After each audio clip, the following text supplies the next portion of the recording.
You love her. Yeah, but I wanted to punish myself. Mm.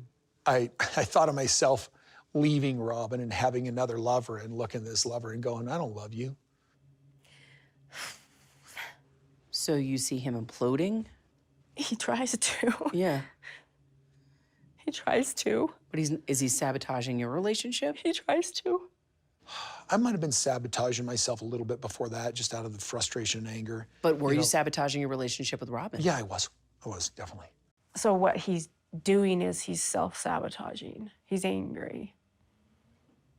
It wasn't merely a court hearing, it was a full-blown blast, one that had been building for years under the shiny, professionally produced veneer of reality television. And when it did erupt, it blew apart everything we believed we knew about Kody and Robyn Brown. Hi everyone, and welcome back to Reality Recap. The drama reached its peak at the courthouse, and it wasn't discreet. Reporters stood huddled behind barricades' lenses, focused on the door, anticipating. Beyond the entrance, muted whispers echoed off the chill of marble walls, building strength like a developing storm as journalists, attorneys, and curious bystanders packed each wooden pew to capacity. Rumor had abounded, but today it was true. Kody Brown, the longtime father figure of the polygamous Brown clan, and Robyn Brown, previously deemed his soulmate, weren't coming in for a divorce case or another TLC shoot. No, this was something far more profound. This wasn't about family anymore. It was about cash, betrayal, deception, custody, and the whole nation was watching. At just before 9:00 a.m., a shiny black SUV arrived. The door crept open slowly, purposefully. First out was Kody wearing a peculiarly formal dark gray suit, a far cry from his typical laid-back cowboy attire. His face was strained, jaw clenched, eyes narrowed, no smiles, no waves, just intensity. Robyn emerged next, dressed in a navy blue suit, her face impassive. No hand-holding, no affection, just a wall of tension thick enough to cut with. As they walked into the courthouse, journalists peppered them with questions. Did you stash money from the other wives? Robyn, are you going to face criminal charges? Will your children testify? Neither had an answer, but their silence shouted more loudly than words. What ignited this legal firestorm? It started quietly. A few whispers here and there. Sister Wives followers sensed something was amiss. Christine first, then Janelle, and even Meri, making elusive but revealing comments on social media, teases of betrayal, beginning anew and healing. Christine's statement rang out the loudest. Sometimes the truth hurts more when it comes from the ones you trusted most. Behind closed doors, ex-Brown family members raised the red flag, citing insider sources. Apparently, Robyn and Kody diverted significant family funds into personal accounts, masqueraded as family budgeting or emergency funds. But not everyone had access to them, just the two of them. The most incriminating aspect? These dubious transactions allegedly occurred shortly after Christine left the family, teasing the theory that Robyn and Kody were stashing money before more wives exited like her. Lawyers for Christine and Janelle both pressed strongly for a forensic audit of every joint account, insisting that they be made totally transparent. What they claimed was decades of financial tampering. When the state became aware of potential civil fraud, things moved quickly. To really get a handle on the scope of the scandal, you have to wind the clock back. During the early seasons of Sister Wives, the Browns acted like one big, albeit dysfunctional, family unit. All money generated from TLC book contracts and web business went into a commingled shared fund. That paid for household expenses, groceries, school, vacations, everything. But everything changed when Robyn became Kody's official wife in 2014, a status that none of the other wives had. And it wasn't purely symbolic. It granted her sole legal authority over some assets, such as life insurance, medical care, and as it happened, delicate financial documents. Court filings charged Kody and Robyn with secretly routing between $1.2 and $2 million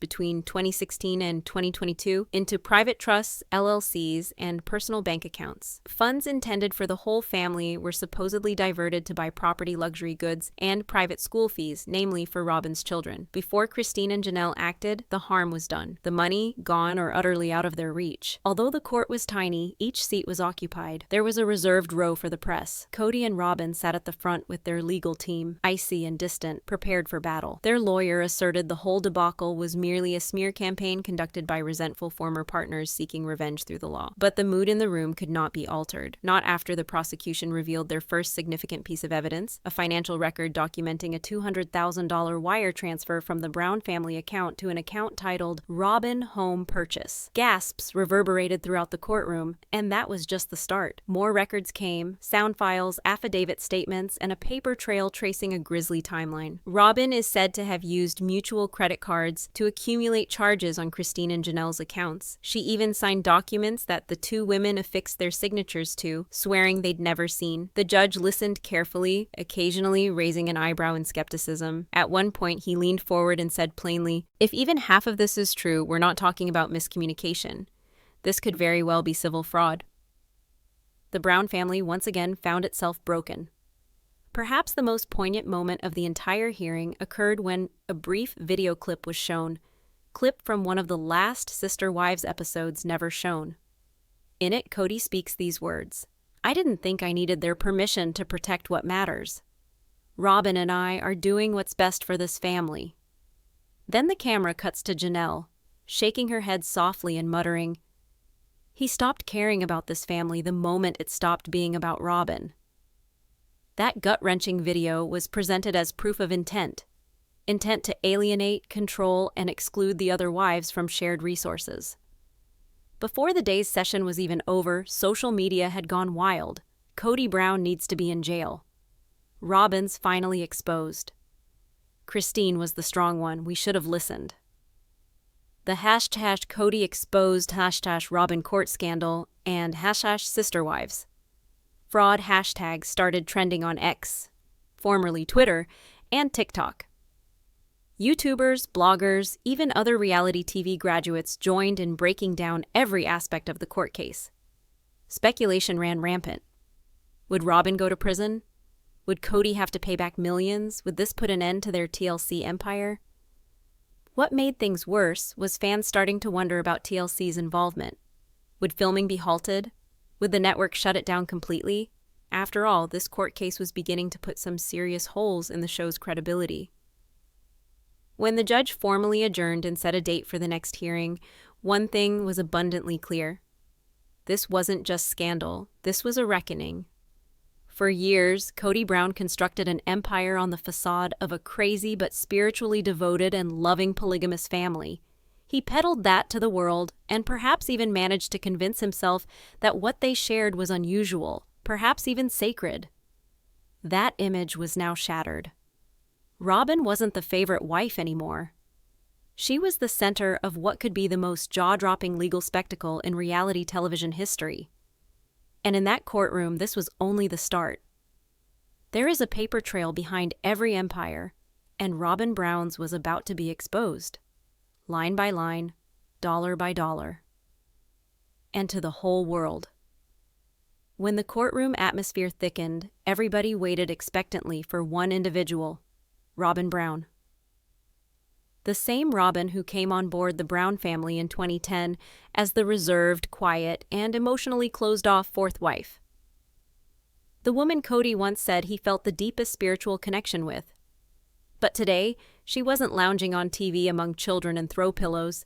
She was sitting at the defense table, charged with doing the one thing that could ruin everything they'd created. The voice of the court clerk resonated as a folder was passed over. Item number 47. Bank statements placed before the court listing unreported transactions, redirected assets, and questionable transfers of funds, focusing on Robyn Brown. The judge raised the papers, elevated his glasses, and started reading. The room was quiet. No cough, no whisper, just one shutter sound of a camera. It was happening. All the things individuals had whispered, suspected, and speculated, but not proven, were at last revealed. The court filings presented a disturbing sequence of events, one that apparently started in 2016, 2 years following Kody legally divorcing Meri to wed Robyn. That legal marriage, though dismissed as logistical back then, had given Robyn access to common money accounts, lines of credit, and joint business holdings. But rather than sharing, according to reports, Robyn took charge, gradually splitting funds and moving assets into accounts, either in her sole name or in joint names with Kody. 2 of the 5 basic allegations were spelled out. Funds shared among the family were allegedly used by Robyn to purchase a Flagstaff home worth $900,000 in 2019, while she lied to the other wives that they were broke. Records show the home was titled only under her and Kody's names, with no sign of input or credit from Christine, Janelle, or Meri. Audits revealed 2 businesses had been quietly formed, Brown Family Holdings and Life with Robyn Inc. Both listed Robyn as the sole manager. Collectively, the LLCs were paid more than $420,000 by TLC reimbursements, under such ambiguous terms as consulting and family management. Robyn is charged with abusing joint family credit cards to purchase items wholly unrelated to household expenses shared by the family. The items include custom furniture, designer handbags over $3,600, and private school fees for her kids from a former marriage. Christine's attorney submitted a document supposedly signed by Christine authorizing Robyn to manage specific funds. But Christine flatly denied ever signing it. A forensic handwriting expert verified the signature did not resemble her handwriting. It was deemed highly inconsistent, emotional manipulation for financial control, and maybe the worst accusation of all. The wives provided testimonies that were revealing. Robyn had assuaged them. She could handle finances better herself, asking for temporary power of attorney at the peak of the COVID pandemic. That temporary authority, so-called, eventually became permanent, without anyone's awareness. Within the courtroom, pre-recorded video testimony was presented. Christine was calm but sharp, looking straight into the camera lens. I believed Robyn. I really wished to believe she had all of our best in mind, but with time I saw everything disintegrate. She made a wedge between us and Kody. She caused division under the facade of being united. Then along came Janelle, her anger seething just under the surface. There were accounts I didn't even know existed, she explained. She said we were broke, but money was pouring into places we weren't even permitted to inquire about. And Kody? He just rolled with it. The 2 women were crystal clear. This was not merely about money, it was about lying, betrayal, and an utter breakdown of trust in the woman they once knew as sister-wife. The courtroom witnessed a side of Robyn Brown much different from what fans were accustomed to. The weeping, soft-spoken mother crying through confession interviews discussing plural marriage was replaced by a dignified, nearly icy presence. She spoke in a low voice, only to her attorneys refused to make eye contact with the judge or the other wives, and was for the most part expressionless. Legal analysts referred to her tactic as strategic silence. Her handlers obviously didn't want her saying anything emotional that might boomerang, but even silence is eloquent. Next was the prosecution's turn. A forensic accountant who testified and presented a detailed timeline of suspicious financial activity. Her report correlated suspicious spending with significant family events. July 2019. Christine's daughter needed surgery, but the family said money was tight. The same month, money was spent on home renovations at Robyn's house, totaling $48,000. November 2020. Meri asked about profits from the business to pay for a new web project.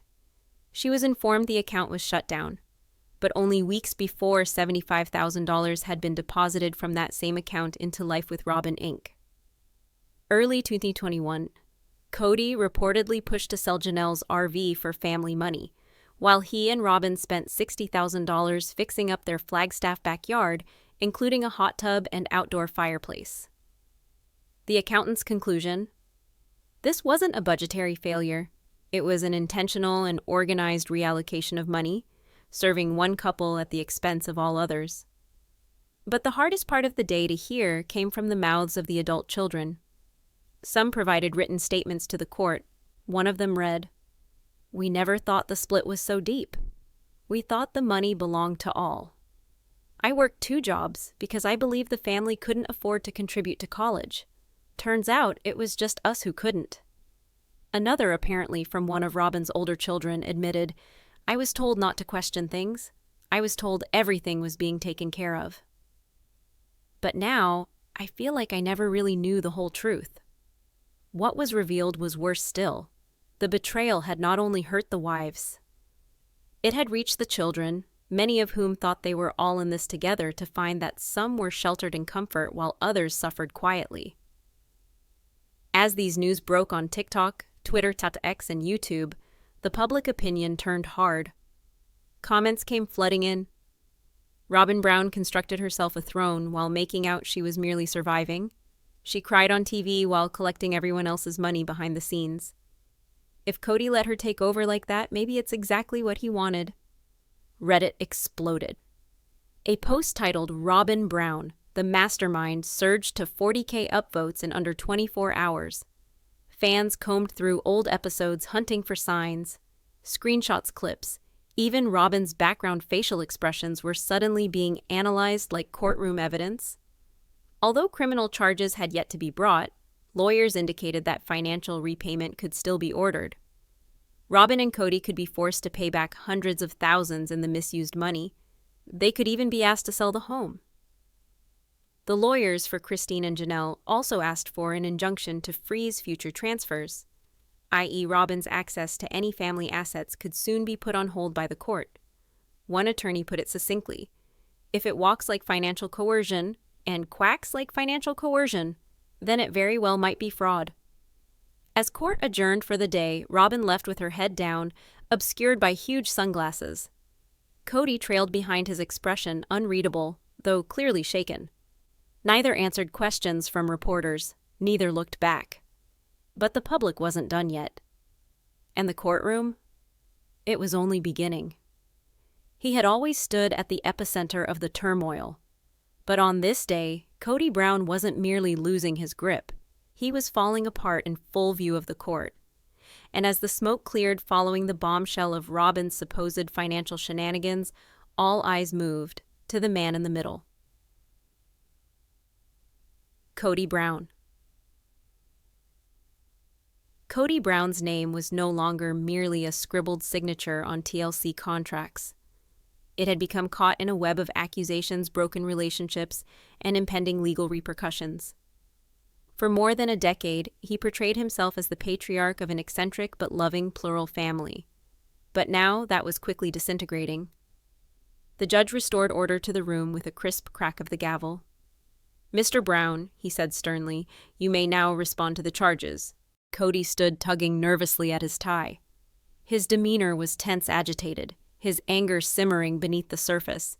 He began slowly, his voice strained but low. "Your Honor, with all due respect," Kody started, "this isn't a case of fraud. It's a case of bitterness. A case of hurt feelings and revenge." Gasps rang out in the courtroom.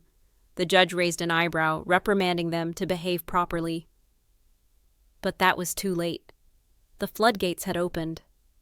Kody's voice built rapidly, each sentence crashing against the courtroom walls like a rising tide. "I've given up my peace, my privacy, and honestly, my sanity for this family.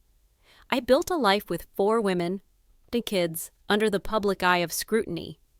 And now I'm being dragged through the muck for trying to protect what little we had left." Reporters wrote furiously. Outside, cameras caught muffled yells. This was not a placid explanation regarding finances. This was a man disintegrating, live and uncut. The judge banged the gavel once more. "Mr. Brown, compose yourself." But Kody did not retreat. His gaze swept the room before settling on Christine and Janelle, flanked behind their lawyers. "You two know what this is all about," he charged. "You walked away, you abandoned this family. And now you want to rewrite history, labeling me the bad guy for attempting to keep this together." The room fell quiet. Janelle looked down. Christine looked straight ahead, her expression inscrutable. Stone. Years audiences had watched Kody struggle to keep it together in the midst of chaos. Wives at war, children rebelling, and money evaporating from their grasp. But now, in this raw instant, with no one to edit out the ugliness, the world witnessed something different. A man who could no longer master the script. His lawyer extended to support him with a hand on his shoulder, calling silently for him to sit. He stood firm. "Nobody ever discusses 'what do you know,'" he snapped. "The pressure, the lies printed about me, the effort I put into keeping this afloat, keeping the wives in line, keeping the show running, keeping money flowing so we all had food on the table. They didn't want plural marriage anymore, and that's okay. But don't turn around and accuse me of manipulating anyone. I made sacrifices, we all made decisions, and now Robyn and I are being crucified for being faithful. Once Kody's outburst finally ceased, his attorneys came forward attempting to salvage what was left in a masterfully crafted defense. First, they spun it as miscommunication. There were no written legal contracts between all the wives when it came to finances, the attorney contended. In a plural marriage, decisions tended to be verbal and based on mutual trust. What the plaintiffs termed fraud, she asserted, was simply bad communication, not ill will. Second, they contended the motivation was family preservation. The defense told it that forming LLCs and keeping private accounts wasn't about concealment, but about protecting the family's future in the midst of collapse. Without Christine and then Janelle later, money managers had counseled Kody to stabilize what was left. And Robyn, after all, was his legal wife, so it made sense to have her assist in navigating those steps. Third, they pressed the point that there was no criminal intent. Each and every transaction, every choice they explained, had been run through attorneys and tax consultants. No thievery, no offense, only sorrow, disillusion, and the gradual disintegration of a family that never quite conformed to conventional norms. Although the calm tone was maintained, something in the courtroom atmosphere was indubitably altered. The judge leaned forward. "So let me get this straight, Mr. Brown," he said. "Are you saying this court you were keeping the plaintiffs in the dark? That you and your legal wife were making executive decisions without communicating with each other?" Kody answered, a little softer now. "Your Honor, I did what I thought I had to do. The family was disintegrating. People were walking away from mutual obligations. I had to cling to what remained, but there was a hesitation in his words. For the first time, Kody Brown wasn't defiant. He was unsure, like a man who just caught on that the home he spent a lifetime constructing was on fire, and perhaps, just perhaps, he lit the initial match. Christine Brown was afforded an opportunity during a procedural break to make a quick statement. Not formal testimony, just clarification as her attorney referred to it. She walked forward calmly, her voice steady, but also firm. "I'm not here to fight with Kody. I'm here to tell the truth. Years ago, we all agreed, every single one of us, that our family money would be shared equally. I trusted the system. We lived by it. Until the day I was informed there wasn't enough left to fund my children's school fees. And soon after that, I saw photos of Robyn's backyard renovation." She hesitated and went on. "If he had explained that things were different now, I would have gotten it. But he didn't. He just silently took over and assumed we'd remain quiet. It wasn't some impassioned soliloquy, nor did it need to be. It was cold, crisp, and completely devastating. Within hours, a video of Kody's tantrum, from courtroom sketch leaks, reporter transcripts, and even hallway recordings, started circulating online. Twitter went into a frenzy over hashtags such as #KodyLoses, #defending Robyn, and #justice for Christine, soon igniting a viral buzz. Kody really took the stand and yelled at his ex-wives like he was in a therapy session. "Sir, you're in court, not confession." TikTokers spliced courtroom coverage with scenes from sister wives, drawing uncanny comparisons between Kody's meltdown and his past patterns of control on the show. One viral comment put it perfectly. He didn't just lose the family, he lost the plot. Soon enough, experts started chiming in. Therapists, marriage counselors, and body language analysts, to their credit, all gave much the same message. Kody's outburst was not rage, but fear. When somebody loses a system they dominated, they lash out typically in anger, one therapist explained. This was far from just about money, it was about the crumbling of power image and legacy. That was perhaps the most telling reality of Session 3. Kody Brown wasn't battling to win a lawsuit. He was battling to dictate the narrative. But within a courtroom, facts are more important than emotions. And up to this point, the facts weren't on his side. As the day's hearing concluded, the judge issued a stern warning. This court will not brook emotional manipulation or dramatics.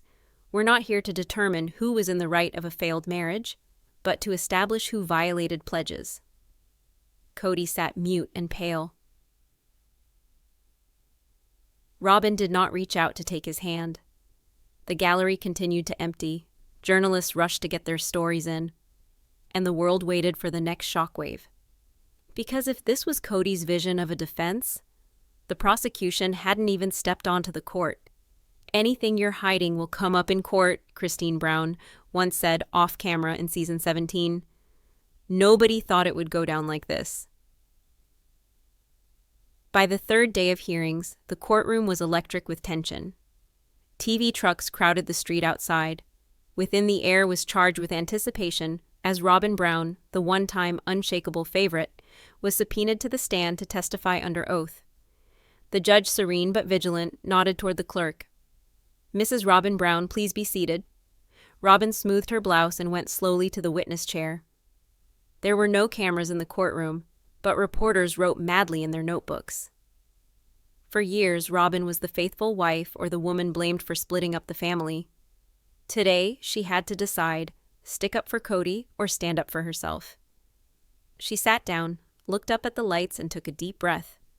Her voice was steady, but her eyes shifted frantically.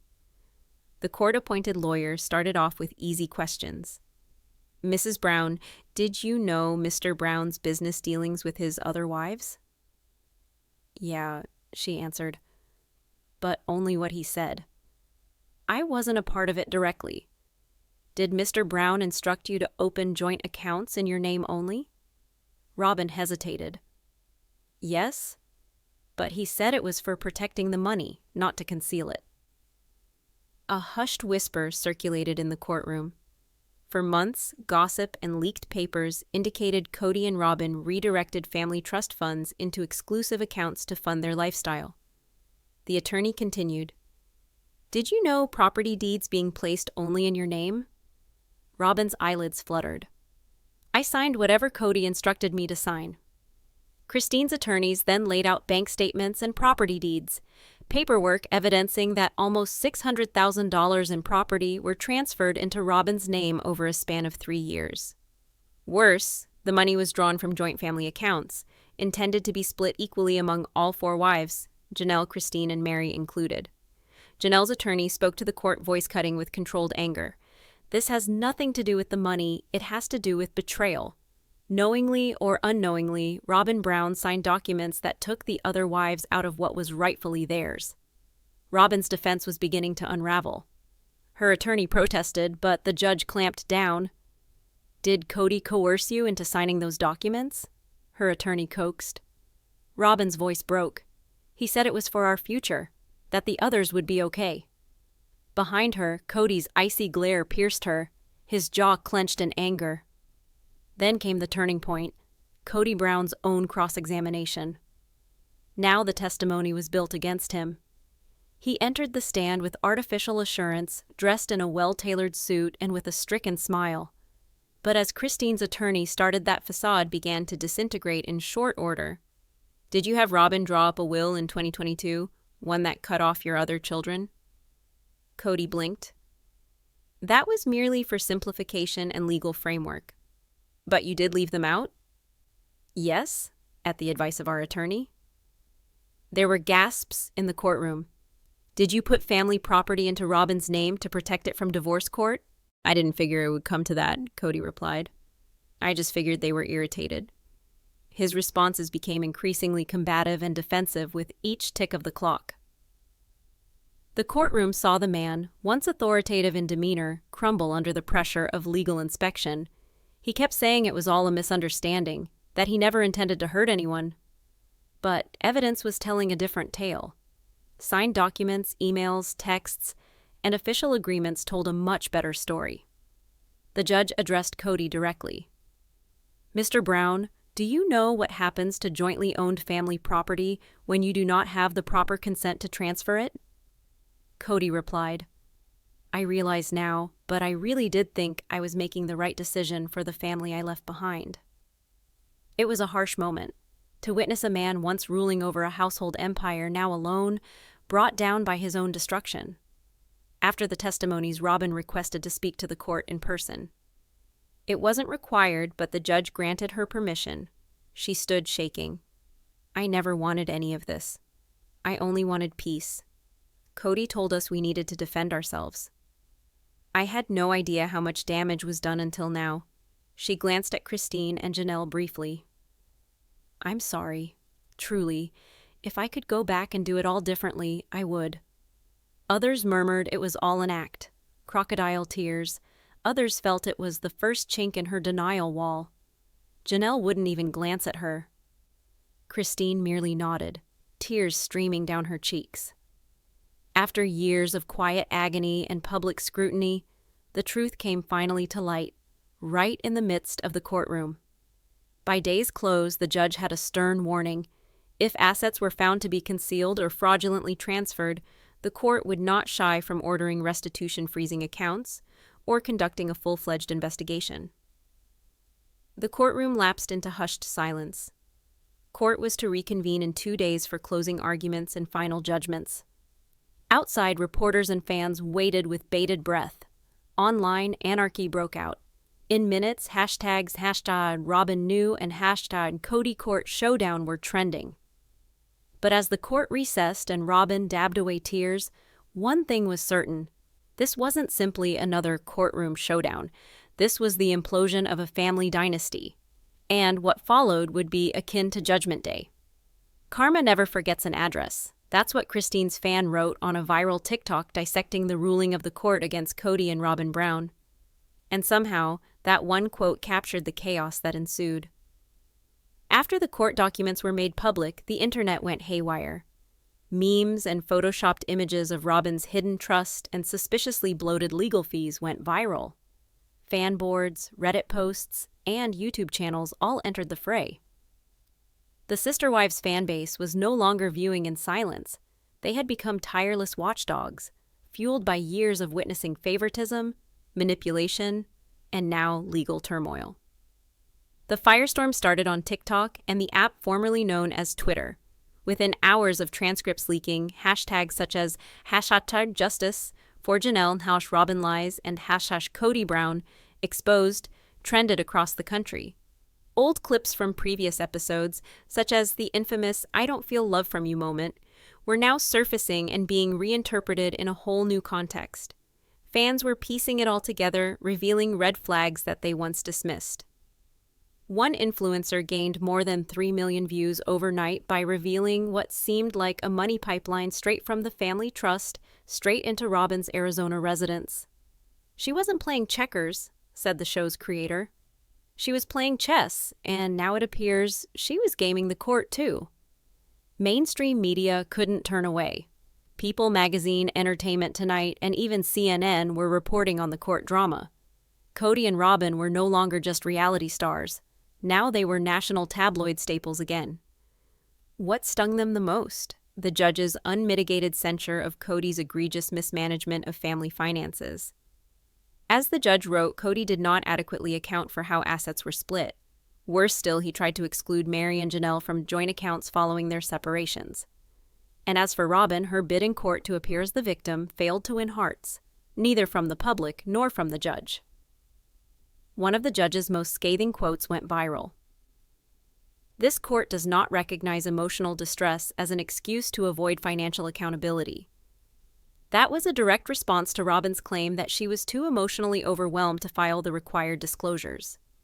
The court saw it as manipulation, plain and simple. For years, Christine, Janelle, and Meri had retained much diplomatic restraint, but this courtroom battle appeared to shatter that restraint. Christine posted a calm yet powerful Instagram video. Finally, the truth is out, and hopefully this will help empower other women who are in similar circumstances. We were quiet for too long, believing that it was keeping the family safe. But sometimes silence protects the wrong individuals. Janelle, however, didn't pull her punches in a live stream to fans. "He bet our future for Robyn's comfort," she said. Now the court gets to see it too. Even Meri, who had struggled so hard to be impartial, couldn't resist tweeting a cryptic message, one that quickly found its way back around and was attributed by fans to Kody. "Some people will betray you and then act like you hurt them." The sister wives, previously divided by favoritism, jealousy, and emotional abandonment, were now united. not through their religion, but in survival. Behind the scenes, TLC executives were scrambling for damage control. Whereas the courtroom mayhem drove sister wives to record ratings, it also ignited a backlash against the network for letting this dysfunctional dynamic play out unobstructed for more than a decade. The network was already mulling a sweeping change, possibly rebooting the show or introducing a spin-off surrounding Christine and Janelle, exploring their healing, self-discovery, and new lives outside of polygamy, an insider reveals. There were rumors that TLC was also considering whether or not to sever all connections with Kody and Robyn altogether after the current season, particularly as pressure came from advertisers. "We can't be seen promoting or condoning financial abuse," a source reportedly claimed. And now that the courts have validated what fans have long speculated, the game's entirely changed. While the ruling centered largely on marital asset division and long outstanding debts, many in the legal community noted the court's suggestions of illicit transfers and deceptive tax reporting, especially from Kody's LLCs and the circumstance that Robyn's name was on many property deeds without adequate disclosure. This sparked online calls for a criminal probe. Some fans even launched a petition urging the IRS to audit the Brown family, particularly Kody and Robyn. No charges. Officially, that is. Legal pundits on YouTube and other podcasts said the judge's words might very well be used against state tax authorities.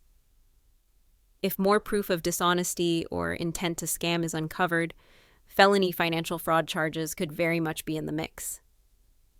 Maybe the saddest, or ironic aspect to it all is Robyn's situation now. After living the dream home everyone coveted, she's now trapped within it like a gilded cage. Paparazzi took photos of her leaving the courthouse with puffy, crying eyes. Sources close to the family indicate Robyn has retreated into hiding, not working, not venturing out in public. "She didn't anticipate this kind of fallout," a family friend was quoted as saying in a tabloid. "She believed that she could manage the story, but it's totally getting away from her. Even the kids, previously protected from the family's deepest battles, have come across the headlines now. It's already impacting the next generation," Janelle allegedly testified in a personal video presented before the court. "They're holding emotional wounds they don't even understand yet." The fallout still plays out, but one thing is certain: Robyn and Kody's perfect image is in tatters. Away go the scripted confessionals, the stories that portrayed Christine as unfaithful or Janelle as too challenging. The truth is out, and thanks to the courts, it's on record. In a shocking turn of events, Kody made a quick statement via his lawyer. "This has been an agonizing process. I ask that we be given privacy as my family, and I transition through these changes." But viewers weren't buying it. Numerous individuals pointed out that in his statement, there was no apology, acceptance of blame, or even mention of the incriminating allegations unveiled in court. What was first sold as a reality show about Love x3 is now a sobering case study, a cautionary tale of control, power, and the repercussions that follow when manipulation comes face to face with its consequence in the courtroom. Christine, Janelle, and Meri may have left Kody behind, but now, with the court's support, they walk forward to justice. And for Robyn and Kody, while their own chapter isn't quite yet closed, the cracks are wide open and the whole world is watching.